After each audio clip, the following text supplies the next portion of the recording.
Gonna go there, Paul? Yep. Okay. All right, everybody. Thank you.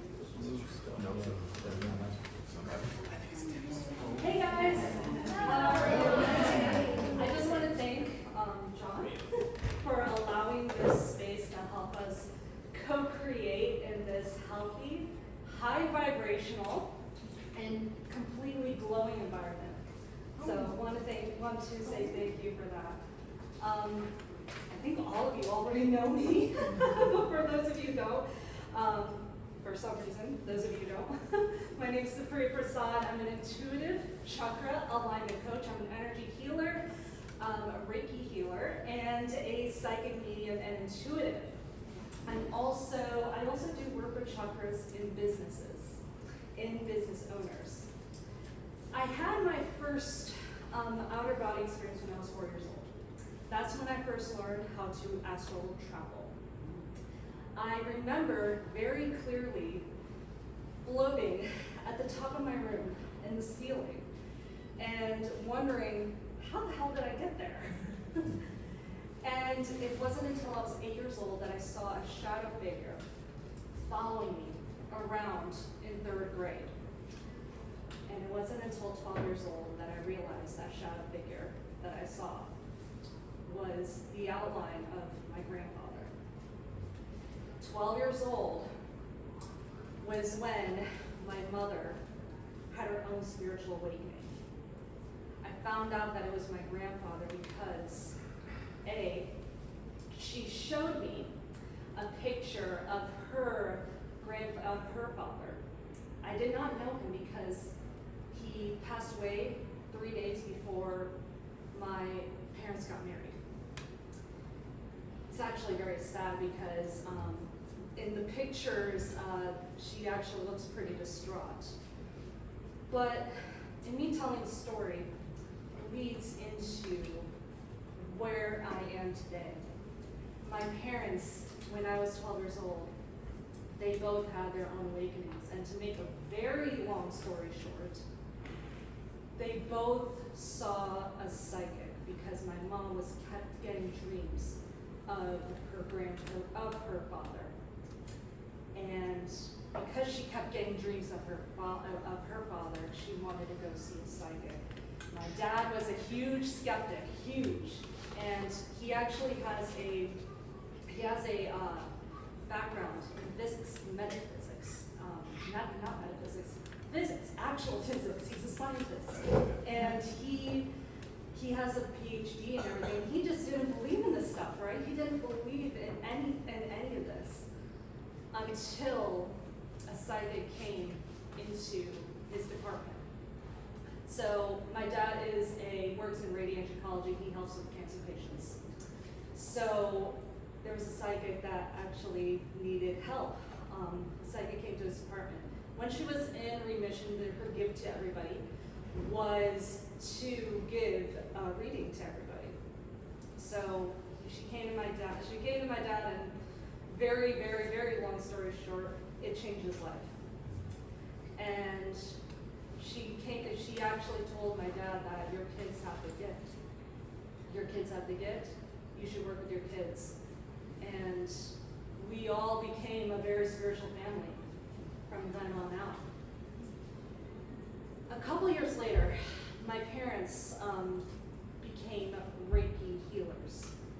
That is when I first started learning about chakras.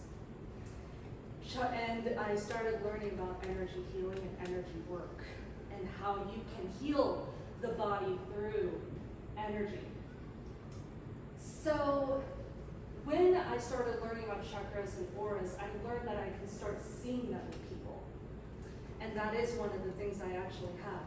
I can see chakras in people, and I can tell you right now, everybody's auras is completely shining today. Everybody's auras is completely shining today. So, chakras. Chakras is pronounced chakras, as in Chuck Norris, as in Chuck Norris is going to knock you out if you don't say chakras. So, Chuck Norris, chakras, right? It's Sanskrit for wheel. Chakras is Sanskrit for wheel. And it's as in the wheel is turning when it's open. And there are over 150 energy centers in the body. 150 chakras in the body. There's energy centers in your hands. There's energy centers. There's an energy center right here, actually, right above the shoulder. And there's a huge, huge, huge history with the chakras. It's started in the ancient Vedic texts. So if you go back into the ancient Vedic times, there's also a lot of Buddhist scriptures on it. There's a lot of ancient Hindu scriptures on it as well. And did you know that there was originally 5 chakras that they actually said that they were the center? 5, not 7. And it's the heart and solar plexus that they combined. So, yes, and I wish I had that diagram to show you, but I don't. But there's also a very big fun fact I do want to share with you. The chakra system, as you know it today, was developed by a man named Christopher Hill in the 70s. He was the one that brought it over to the Western world and made it into the rainbow system that we knew today. Chakras did not have color systems in the ancient texts. So, with all that being said, what are business chakras? Business chakras are how you relate each chakra to your business. And it's something that I developed on my own. So, the root chakra, otherwise known as Muladhara chakra, is your survival. That's your survival chakra. That is your foundation. That is how you make, that's your income streams, that's your business relationships, your different revenue streams. All of that is right there in your root. Sacral chakra, otherwise known as Savasana chakra, is all about your creativity. And for many women, this is our womb centers, right? This is where we create. It's our flow. So how well do you flow in your business? How does your business flow, right? How creative are your offers? The solar plexus is all about your sales. It's your confidence. It's your self-esteem. It's your worthiness. And that I always find directly relates to your sales in your business. Your heart is your love and compassion and your empathy. So this isn't about how you are empathetic to your clients or to the people in your business. How empathetic are you to yourself? How do you feel? How do you fill your own cup every day? How are you pouring love into you so you can serve your clients? Heart chakra is your voice, right? And it's your communications, it's your marketing. How well are you pushing your marketing and your communications out? Not always about social media, but it's about how, do you know which platform you want to put yourself on? And do you know exactly what works for you and what your messaging is and how your voice is? And do people understand it? And your third eye, Ahana chakra. So throat is actually Vishuddha chakra, and third eye is Ahana chakra. I also have heard it's called Ajna chakra. Your intuition. And I feel like I don't have to explain that to anybody here. I feel like everybody here is intuitive. But how intuitive are you in your business? Can you predict the projections in your business correctly? Can you see, or if this is your gift, can you go to a photo and actually see if this is the right person to work with or not? Crown chakra, Sahasrara chakra. That is your purpose, your connection to source, your divine vision, your greatest vision that you have for yourself in your business. Are you truly connected to it? So whenever these are blocked, I always find in many people, there is a block, it's always within these lower regions, right? And sometimes it's with sacral, sometimes it's with root. But I actually almost always find, whenever I work with people, I see an inner child behind each chakra. And there are ages attached to them. So root is like from 0 to 3 or 4. Sacral is like from 4 to 6.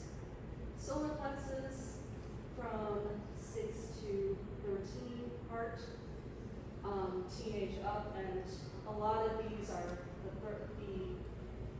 the throat, third eye, and crown are into adult.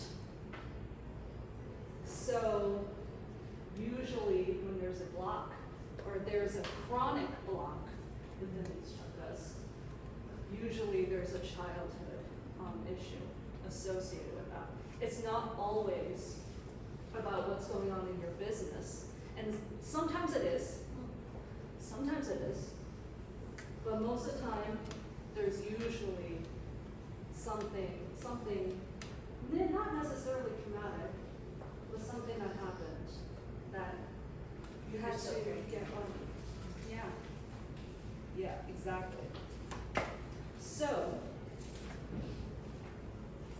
each chakra also has a different frequency. We use each chakra in a chant. So the root chakra in meditation, you can chant the word lum. The sacral, you can chant the word, you can use a chant vam. Solar plexus is ram. Heart is yum, as in it's yummy. Your heart is yummy. Yes. Throat is hum. And third eye is and crown is om. Right? So, if I have time left, I'm going to take you all into what I like to do for a lot of my clients, which is a chakra meditation. So, I want you guys to get grounded, feet on the ground.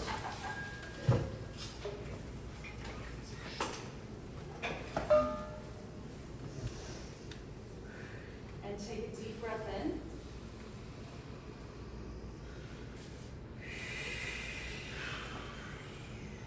Let's do that again.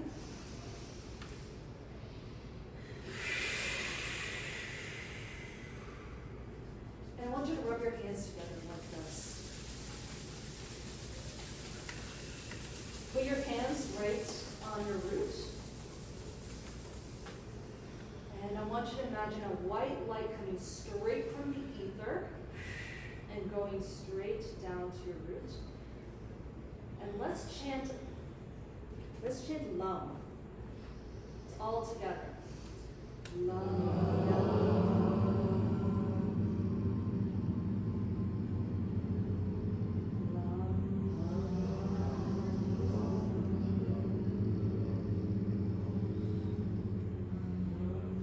Let's go straight into our sacral. And let's chant Vam.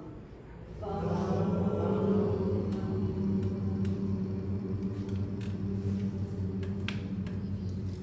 And as we are chanting, we're seeing that white light spiral into our sacral.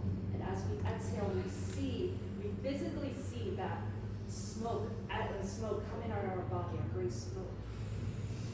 And we go into our solar plexus and we chant Ram.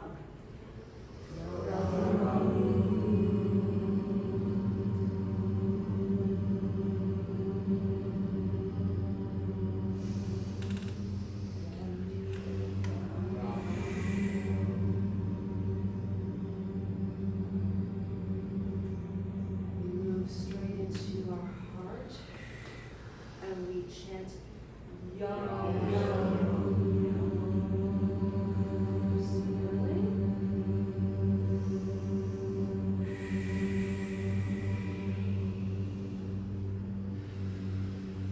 Go straight to our throat and chant.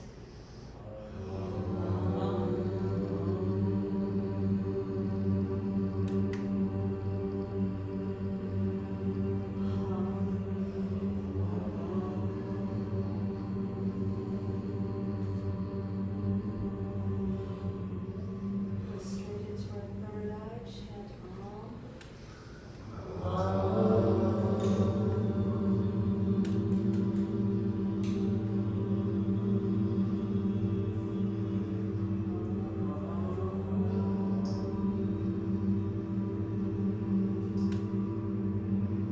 Go straight to the top of the head. We still imagine the source. Any source like in the spiritual crown, chanting Om.